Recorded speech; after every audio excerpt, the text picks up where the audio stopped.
दोस्तों, आज की सबसे पहली और बड़ी खबर।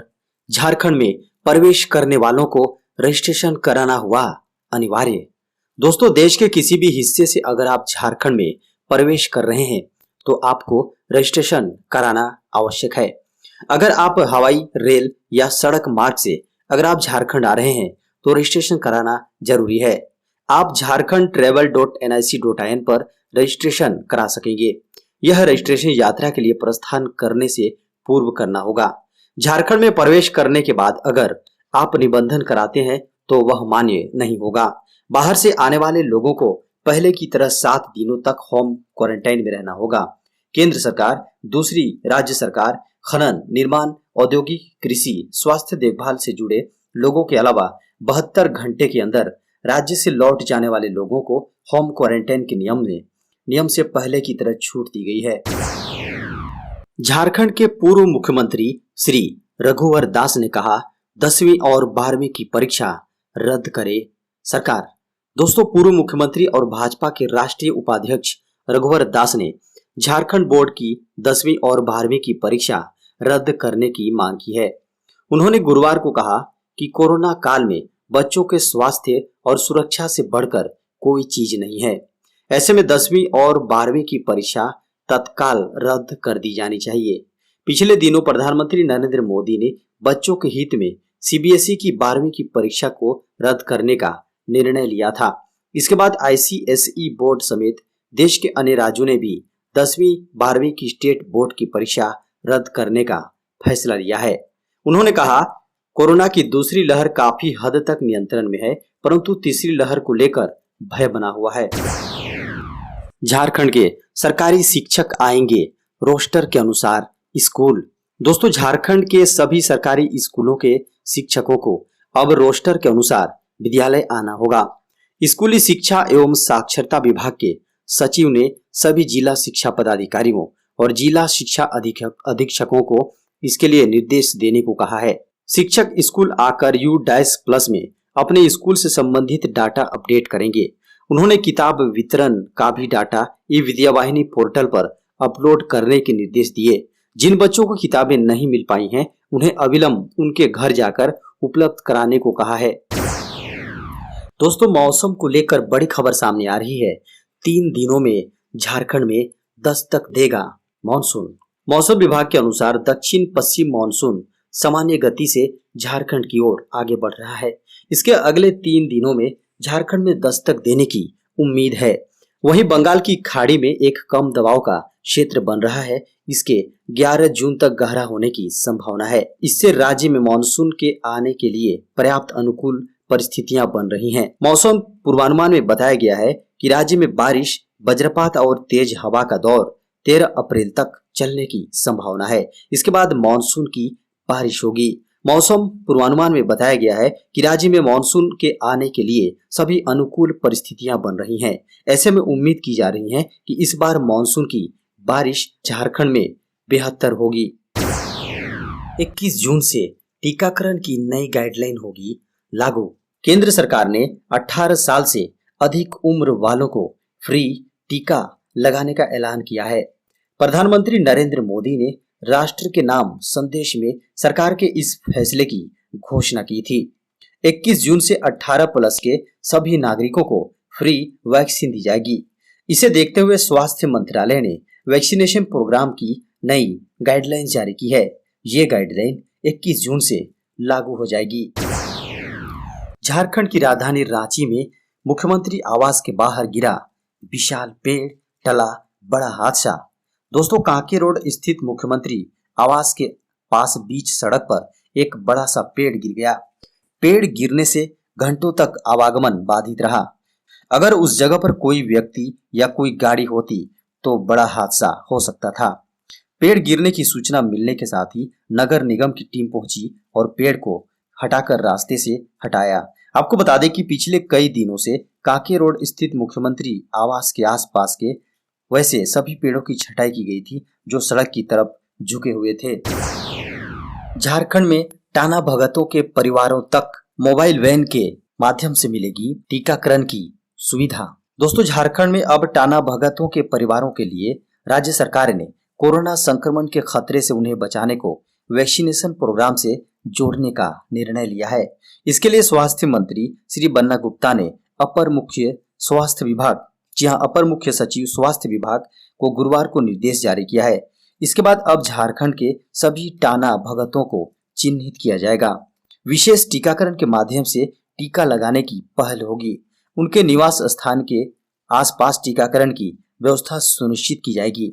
उन्हें मोबाइल वैन के जरिए से टीकाकरण से लाभान्वित किया जाएगा। केंद्र सरकार का बड़ा ऐलान, 5 साल के बच्चों को मास्क की नहीं है जरूरत। कोरोना संक्रमण को लेकर 18 वर्ष से कम आयु के बच्चों के लिए केंद्र सरकार ने नए दिशा निर्देश जारी कर दिए हैं। इन दिशा निर्देशों में बच्चों को रेमडेसिविर इंजेक्शन देने से सख्त मना किया गया है। इतना ही नहीं, यह भी बताया गया है कि 5 वर्ष या इससे कम उम्र के बच्चों को मास्क लगाने की जरूरत नहीं है। केंद्रीय स्वास्थ्य मंत्रालय के अधीन directorate general of health services की ओर से जारी दिशा निर्देशों में स्पष्ट बताया गया है कि रेमडेसिविर का उपयोग बच्चों पर नहीं करना है। एसिम्प्टोमेटिक एवं माइल्ड कैटेगरी के बच्चों में किसी प्रकार की कोई जांच की आवश्यकता नहीं है, जैसे CBC, LFT, KFT, urine, routine. इन जांचों की आवश्यकता केवल मॉडरेट और सीवियर, जी हां, सीवियर बच्चों की होती है। झारखंड में बिरसा मुंडा की परपौत्री की मदद के लिए आगे आए सोनू सूद। सब्जी बेचकर और सिलाई कर गुजारा करने को मजबूर भगवान बिरसा मुंडा की परपौत्री की मदद के लिए अभिनेता सोनू सूद आगे आए हैं।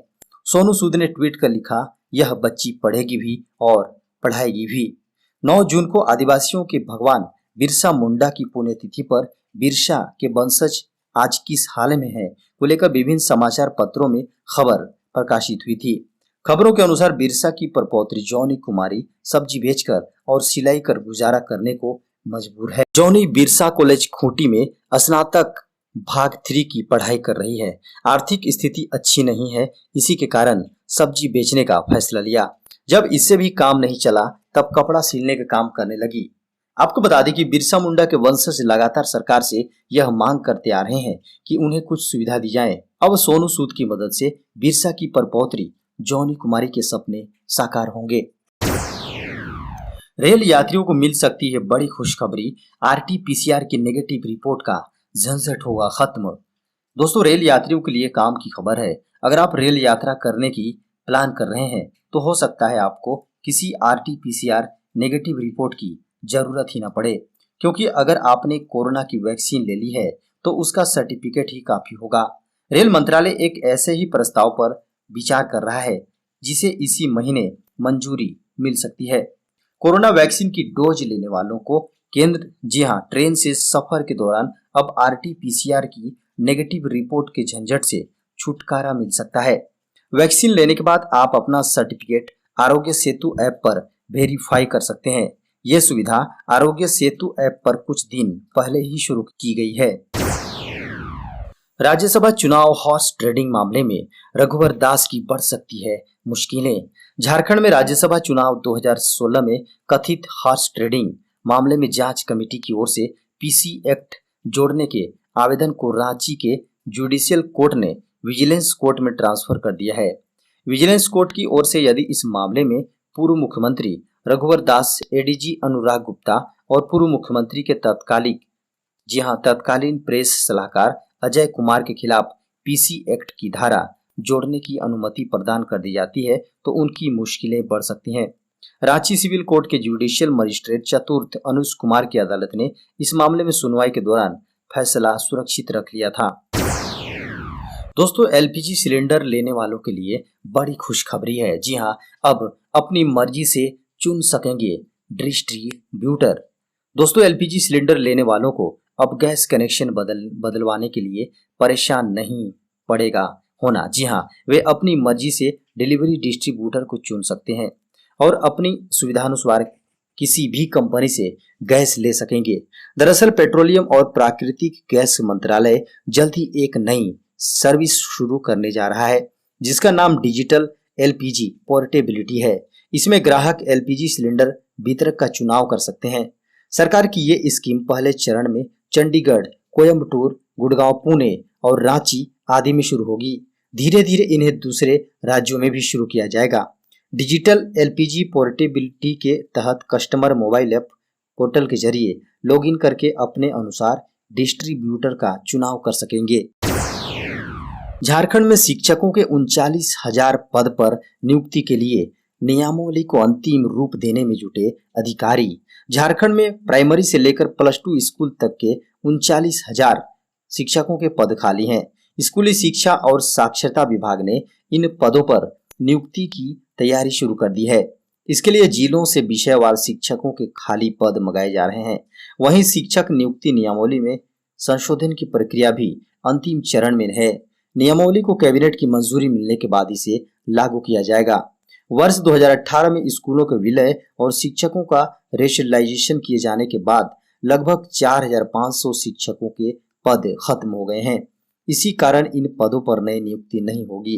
हेमंत सरकार ने 2021 को नियुक्ति का वर्ष घोषित किया है। नई नियुक्ति नियमावली से होने वाली शिक्षक नियुक्ति प्रक्रिया में प्राइमरी स्कूल में 17,835, मिडिल स्कूल में 4,893, हाई स्कूल में 13,600 और +2 स्कूल के 3,064 शिक्षकों की नियुक्ति हो सकेगी। झारखंड में वज्रपात की चपेट में आने से 2 लोगों की मौत। दोस्तों, झारखंड में वज्रपात की चपेट में आने से 2 लोगों की मौत हो गई। मृतकों में बोकारो और चक्रधरपुर से शामिल हैं। बोकारो में जंगल में बकरी चराने के दौरान 62 साल के एक बुजुर्ग की मौत हो गई। वहीं चक्रधरपुर में घर के अंदर आम खा रहे 10 वर्ष की बच्ची की आकाशीय बिजली की चपेट में आने से जान चली गई। दोस्तों, रेस्टोरेंट में खराब खाने को लेकर बड़ी खबर सामने आ रही है। जी हां, अब तुरंत कर सकते हैं शिकायत। 1 अक्टूबर से जारी होगा नया नियम। Food safety and standards authority of India ने यानी FSSAI ने फूड बिजनेस ऑपरेटर्स के लिए 1 अक्टूबर से बिल में FSSAI लाइसेंस नंबर या रजिस्ट्रेशन नंबर दर्ज कराना अनिवार्य कर दिया है। FSSAI ने इस संबंध में एक ताजा आदेश जारी किया है। इस कदम से उन उपभोक्ताओं को मदद मिलेगी जो FSSAI नंबर का उपयोग करके किसी विशेष फूड बिजनेस के खिलाफ ऑनलाइन शिकायत दर्ज कर सकते हैं। आपको बता दें कि फूड सेफ्टी रेगुलेटर ने गुरुवार को एक आदेश जारी कर कहा, प्रत्येक फूड बिजनेस ऑपरेटर को फूड बिजनेस शुरू करने से पहले FSSAI लाइसेंस या रजिस्ट्रेशन प्राप्त करना आवश्यक है।